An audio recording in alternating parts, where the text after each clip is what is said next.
ஒரு பொண்ணோட அழகு எந்த அளவுக்கு டேஞ்சரஸ்னு நிரூபிச்ச டாப் 3 ஃபீமேல் ஆக்டர்ஸோட தரமான சம்பவத்தை தான் இந்த வீடியோவில் பார்க்க போகிறோம். இந்த லிஸ்ட்டில் 3ஆவது இடத்துக்கு மங்கள்வாரம் படத்தில் நடிச்ச திவ்யா பிள்ளை ஒரு சாதாரண ஒரு ஹஸ்பண்டோட மனைவியா ஊருக்குள்ள மக்கள் எல்லாம் மரியாதை நடத்துகிற மாதிரி ஒரு அமைதியான பொண்ணாக தான் காட்டியிருப்பாங்க. ஆனால் கிளைமேக்ஸ் சீனில் இவங்க பண்ணதை பார்த்துருந்தீங்கன்னா மிரண்டு போயிருப்பீங்க.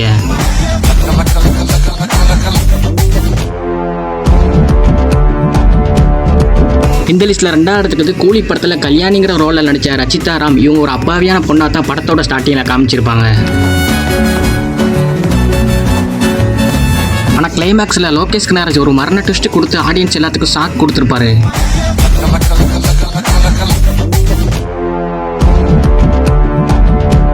இந்த லிஸ்ட்டில் நம்பர் 1ல் இருக்குது ருக்மணி வசந்த். இவங்க மதராசி படத்துக்கு அப்புறமா கோலிவுட்டில் இப்போ தான் ஒரு தனி ஃபேன் பேஸே உருவாயிருக்கு.